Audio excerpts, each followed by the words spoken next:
Hello everyone, Ace Hunter here, and today I'm bringing to you my week 5 game of the LCPL tournament. I'm doing a little bit of catch up here, considering I didn't record this last week. But yeah, last week I played against sorry, the week before it was played against Danny from the Roaring Riolus, and of course I'm from on the Rem Raiders team. So for this team, I wanted to bring something that's more oriented against towards dealing with cheese. Cheese being like stuff like setup spam or shallows or something like cosmic power not to, etc.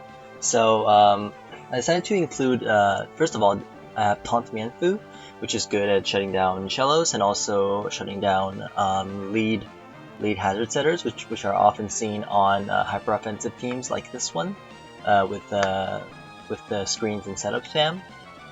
I have Onyx, which can be used to check both Magby and Tyrant, or one of Magby and Tyrant after it sets up. And finally, I have Carvana, which is really good at dealing with Cosmic Power not to. So that was basically my train of thought around for this team. I also have a Fungus. I actually played Danny like twice now in the recent LPL tournament, and both times I brought Morlo. So this time I went for Fungus instead of Morlo. That makes me slightly weaker to Carvana, but I think my team is still well equipped to handle Carve. Meanwhile, I kind of got the matchup I was expecting, which is a setup spam with both Magby and Tyrant, and assume screens not to. So I was kind of happy to see that. At least I had a team that doesn't have too bad of a matchup against it. The main problem against this team would be Onyx can't check both Magby and Tyrant after it sets up. So if Onyx gets chipped by one of them, the other one can sweep after setting up. So that's something I have to watch out for. So I decided to just jump right into the game. I decided to lead with Mianfu here in provision of the Sash Inner Focus Poniard, which usually is used to set up rocks on setup spam teams. So and I go straight for the taunt, which was good, which was turned out really well for me. And now I just went for the high jump kick. The point is, I figured that he wouldn't risk, his Natu, because that's his only screen setter, and if Natu dies, Mianfu is really good against the entire team. And also, if Poniard, I honestly expected Poniard to stay in because he wouldn't risk the Natu, so I expected a knock or something just to get rid of my item. So I just wanted to put the Poniard to break the Focus Sash, put it to 1 HP, and then I have the option of either knocking or U-turning out. But he went for Natu, which is fine, but also very risky for him, since I could have gone knockoff, and he also risks this speed tie, which he loses. So I'm off to a really good start here. Now he goes to his Mianfu against my Mianfu. I didn't think much of it, and I figured my Mianfu's Evalite isn't very useful here, because Tyrant and Magby don't really care for the Evalite, they just break past it anyways, so I figured I could just remove the opposing Mianfu's Evalite, but it turned out to not be Evalite at all. It's actually Berry Juice, which is a really interesting set. Berry Juice usually is an indicator of acrobatics. So that's the combination that's usually seen with Berry Juice. There's not much point otherwise. Yeah, so predicting the acrobatics, I just wolf Natu while he goes for Sword Stance, which is a good predict on his part. But then now that's just me. I either die to knockoff or I kill his Psychic. But fortunately, it seems like he didn't even have knockoff, so I can live the acrobatics, and I can kill the Mienfoo. Now the problem with this play is that now my Natu is really low, and if this Grookey is actually Grassy Seed, Acrobatics, it will be really hard for me to check the Grookey because my Natu is low and Foongus dies to +2 Acrobatics. So I have to be really careful on that end because of my Natu being weakened. Another thing is that Natu kind of invites Tyrant in. It can set up pretty freely on Natu. So I just go U-turn straight into my Onyx, which is my dedicated check to Tyrant. And now he goes for the second Dragon Dance, which is kind of interesting. Where I go for the Earthquake, dealing good damage, and putting this in Sucker Punch range. So now Close Combat from Tyrant actually has a 50% chance to kill the Onyx from full.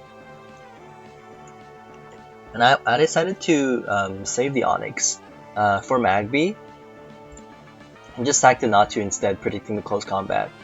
I think what my opponent should have done here was actually go for a close combat on the previous turn and not go for double Dragon Dance. This way he guarantees chip on my Onyx so that Magby can win later on. After finding another opportunity to set up. But now this is good because I can keep my Onyx at full, so I can still check the Magby, and I can remove check Tyrant by using Pawniard, which can just keep Sucker Punching until it finally gets it. So it's very unlikely to lose to this Tyrant. I thought he would just go for like a few Dragon Dances to like try to play around the Sucker Punch and get it on the turn I don't Sucker. I make a bold move. I just directly don't click Sucker expecting a Dragon Dance, and I just knock off, assuming he would expect Sucker and just not close combat. It ended up working, but of course it's really risky if my opponent just decided to like just throw away the Tyrant. But I figured he would try like the best everything he could, so that's why I went for that play. But now the problem is the opponent now sits rocks, which actually isn't that big of a deal. But now Grookey with Grassy Seed comes in, and now it's kind of hard to check this Grookey. At least my Mienfoo still has the Evalai, so it doesn't die to Grassy Glide, and it doesn't die to Grassy Glide at +2, I believe. Now I'll go for the U-turn. Thankfully I win the tie. I go to Carvanha. And he goes for the Swords Dance. Well, I was predicting either Swords Dance or Acrobatics. And I figured Carvanha isn't that useful anymore, so I can just sack it. And also, if I catch it on the Swords Dance, I can stall some turns with Protect. To go risk for like some speed ties. I go for Protect here, and he does good play on Swords Dances again. Well, actually, his Swords Dance doesn't really matter. He probably could have glided. Like his Grookey already one-hit KOs like everything.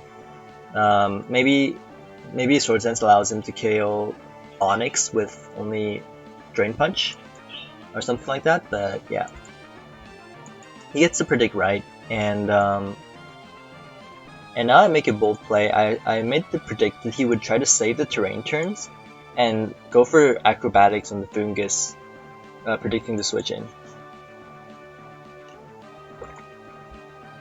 And I think that was a misplay in hindsight. I should have kept this Carvanha for when the grassy terrain runs out, so that I can force Grookey out. But I was kind of low on time, and I just decided to throw the Carvanha on the bold prediction, so that was not good. And now I'm in a very difficult situation here. I have to go for Mienfoo and just try to stall the last turn before going for the speed ties. Oh yeah, another advantage of him going to +3 attack is that Grookey can now kill Mienfoo with only Glide instead of Acrobatics, so that was good for him. And now I just sacked the Foongus. I didn't predict more for the Acrobatics. So now I go back to Mienfoo, and I missed the high jump kick, which is unfortunate. Right, he just kills me. Well, at least I did win the speed tie, so it's just like as if I lost the speed tie. But if I hit that that high jump kick, I think it might not have killed entirely. But then I can go for the other speed tie with Onyx, and then I have a chance. Well, I guess it still had a chance in the game that it turned out. But then Greeky would be really much lower, and then I could just fake it out with Sucker Punch from Poniard.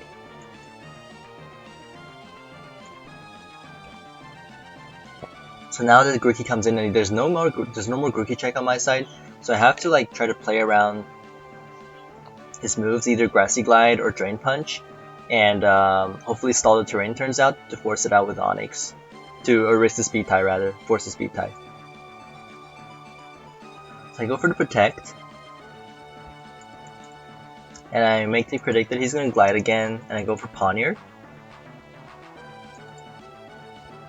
So far so good, and then I can try to pivot. I can pivot back because Onyx takes very little from Drain Punch actually.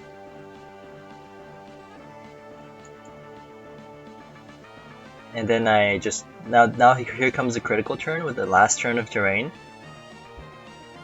and I make the prediction that he's gonna try to predict the Poniard coming in and Drain Punch. In hindsight, it probably wasn't that great because he doesn't risk much with Poniard coming in, but since he can just Drain Punch after. But I could, if he glided, I could go Pawn, and then back to Onyx, take the Drain, and then force Grookey out. Then he has to sack Magby with 2 Head Smash, and then try again. Unfortunately, oh wait, is that what I did? Oh yeah. Okay, so this is what I did for this turn. Okay, so I end up making the predict here. Sorry, I kind of misremembered. But I predicted that he would predict the Onyx and go for a Grassy Glide. I think it was the best play for him because I think if I killed the Grookey with Poniard, then Magby can just set up with Belly Drum and win. So yeah, that's why I made that play. But I think I would have lost regardless because it was very unlikely that I get all the predicts right. But now it's just over. He just goes to back to Grookey with the terrain, and I just lose the Onyx to the Grookey. So I think I had a decent matchup, I believe. It didn't go as well as I wanted it to go, but it shows it's kind of very difficult to play around setup spam, especially if I have Onyx as a check because I just can't deal with both. Tyrant and Magby. So I lost this game and our team tied, so if I had won, we could have won the week, but that was kind of unfortunate. But that was the analysis for this week. It was a very close game. I hope you guys enjoyed. I'll see you soon enough with the analysis of my week 6 game. Soon enough. See you guys then.